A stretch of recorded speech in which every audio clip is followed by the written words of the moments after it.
नमस्कार शेतकरी मित्रांनो, स्वागत आहे तुमचं आपल्या शेतकरी कट्टा यूट्यूब चॅनलवर। शेतकरी मित्रांनो, आपण जाणून घेणार आहोत बुरशीनाशकाचे प्रकार। तर बुरशीनाशकाचे प्रकार आपण आपल्या आजच्या व्हिडिओमध्ये जाणून घेणार आहोत। तत्पूर्वी शेतकरी मित्रांनो, बुरशी आपल्या पिकावर येते, म्हणजे आपल्या पिकावर जर एखादा रोग आला तर त्याच्या नियंत्रणासाठी आपण बुरशीनाशकाचा वापर करतो, पण आपल्याला म्हणावं तसा त्यामध्ये रिझल्ट मिळत नाही। तर आपण आज तेच जाणून घेणार आहोत, बुरशीनाशकाचे जे प्रकार आहेत, म्हणजे ते मग कॉन्टॅक्ट असेल किंवा सिस्टमॅटिक असेल, ते आपल्या पिकावर रोग आल्यानंतर कसं काम करतात, संपूर्ण माहिती आपण जाणून घेणार आहोत। तत्पूर्वी शेतकरी मित्रांनो, तुम्ही आपल्या शेतकरी कट्टा यूट्यूब चॅनलवर जर नवीन असाल तर आपल्या चॅनलला सबस्क्राईब करा आणि व्हिडिओ आपला शेवटपर्यंत नक्की पहा। तर शेतकरी मित्रांनो, सर्वप्रथम आपण जाणून घ्यात कॉन्टॅक्ट बुरशीनाशक। तर कॉन्टॅक्ट बुरशीनाशक म्हणजे काय? तर हे कॉन्टॅक्ट बुरशीनाशक जे असतात ते पानावर असेल किंवा खोडावर असेल त्यांचा एक लेअर तयार करतात, त्यामुळं बुरशी आपल्या पिकाच्या आतमध्ये शिरत नाही आणि आपल्या पिकाला बाहेरून संरक्षण देते। आपल्याला बुरशीवर चांगल्या प्रकारे नियंत्रण करण्यासाठी याचा फायदा होतो। तर शेतकरी मित्रांनो, यामध्ये जर आपण पाहायला गेलो तर आपल्याला मँकोझेब बुरशीनाशक येतं, त्यानंतर कॉपर ऑक्झिक्लोराइड नावाचं जे बुरशीनाशक आहे, घटक असणारे बुरशीनाशक, यापासून आपल्याला जे म्हणजे कॉन्टॅक्ट बुरशीनाशक आहेत त्यामध्ये आपल्याला हे घटक असणारे बुरशीनाशक येतात। तर शेतकरी मित्रांनो, त्यानंतर जे येतं ते सिस्टमॅटिक बुरशीनाशक येतं। तर सिस्टमॅटिक बुरशीनाशक काय काम करतं, तर पानाच्या आतमध्ये जाऊन आपल्या आतमध्ये जे गेलेली बुरशी जी असेल झाडाच्या आतमध्ये, त्या बुरशीवर कंट्रोल करण्याचं काम हे सिस्टमॅटिक बुरशीनाशक करतं। तर हे काय करतं, पानाच्या आतमध्ये जे पेशी असतात त्या संपूर्ण पिकामध्ये ते बुरशीनाशक पोहोचतं आणि आतमधली जी असणारी बुरशी आहे त्यावर नियंत्रण करण्याचं काम करतं। यामध्ये रोगाचा प्रसार जो आहे तो आतमध्ये होऊन देत नाही, आतमध्ये झालेला रोगाचा प्रसार हे थांबवतं। शेतकरी मित्रांनो, यामध्ये जर पाहायला गेलं तर आपल्याला कार्बेंडिझम, हेक्झाकॉनाझोल यांसारखे बुरशीनाशक आपल्याला यामध्ये पाहायला मिळतात। तर त्यानंतर जे येतं ते कॉम्बिनेशन बुरशीनाशक आहे।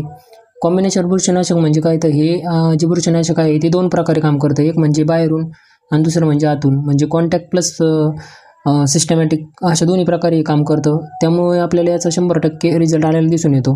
तर यामध्ये जर आपल्याला पाहायला गेलं तर यामध्ये आपल्याला कार्बेंडिझम असेल प्लस मँकोझेब, त्यानंतर ॲझोस्ट्रिबिन प्लस टेबिकोनाझोल यांसारखे बुरशीनाशक आपल्याला यामध्ये कॉम्बिनेशन बुरशीनाशकमध्ये पाहायला मिळतात।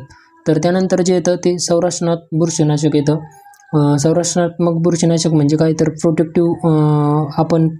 प्रोटेक्टिव्ह म्हणजे रोग येण्याच्या अगोदर आपण हे वापरू शकतो। शेतकरी मित्रांनो, काय होतं, ज्यावेळेस वातावरण दमट होतं किंवा पाऊस जास्त प्रमाणात होतो, वातावरणामध्ये आर्द्रता निर्माण होते, तर अशा प्रकारे आपल्या पिकावर रोग येण्याचे चान्सेस असतात।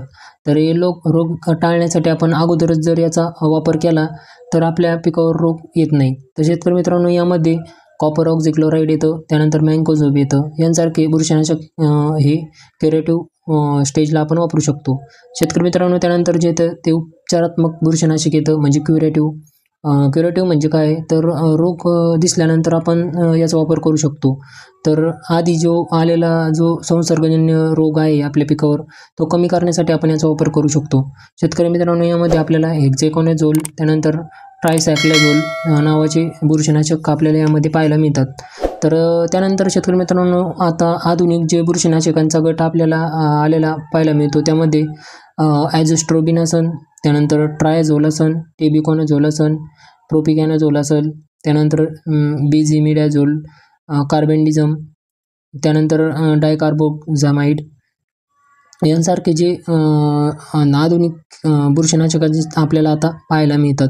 तर शेतकरी मित्रांनो, आपण जर थोडक्यात जर सांगायचं म्हटलं तर बुरशीनाशकाचे प्रकार आपण जर थोडक्यात म्हटलं तर कॉन्टॅक्ट म्हणजे काय, तर बाहेरून आपल्या पिकाला संरक्षण देण्याचं हे काम करतं। त्यानंतर सिस्टमॅटिकमध्ये जर पाहायला गेलं तर आतून आपल्या पिकावर जे रोग आलेला आहे त्यावर आतून कंट्रोल करण्याचं काम हे करतं। त्यानंतर कॉम्बिनेशन जर मग पाहायला गेलं तर दुहेरी आपल्या पिकाला कंट्रोल करण्याचं काम करतं, म्हणजे कॉन्टॅक्ट प्लस सिस्टमॅटिक। त्यानंतर शेतकरी मित्रांनो, संरक्षणात्मक जर पाहायला गेलं तर रोग येण्याच्या अगोदर जर आपण बुरशीनाशक वापरलं तर रोग आपल्या पिकावर येण्यासाठी आपण टाळू शकतो। त्यानंतर उपचारात्मक म्हणजे रोग आल्यानंतर आपण ज्या बुरशीनाशकाची फवारणी करतो त्याला उपचारात्मक बुरशीनाशकमध्ये ते येतं। तर शेतकरी मित्रांनो, अशा प्रकारे आपण ही बुरशीनाशकाचे प्रकार पाहिलेत। तुम्हाला जर आपला आजचा व्हिडिओ आवडला असेल तर आपल्या व्हिडिओला लाईक करा, शेअर करा, आपल्या शेतकरी कट्टा यूट्यूब चॅनलला सबस्क्राईब करा। धन्यवाद।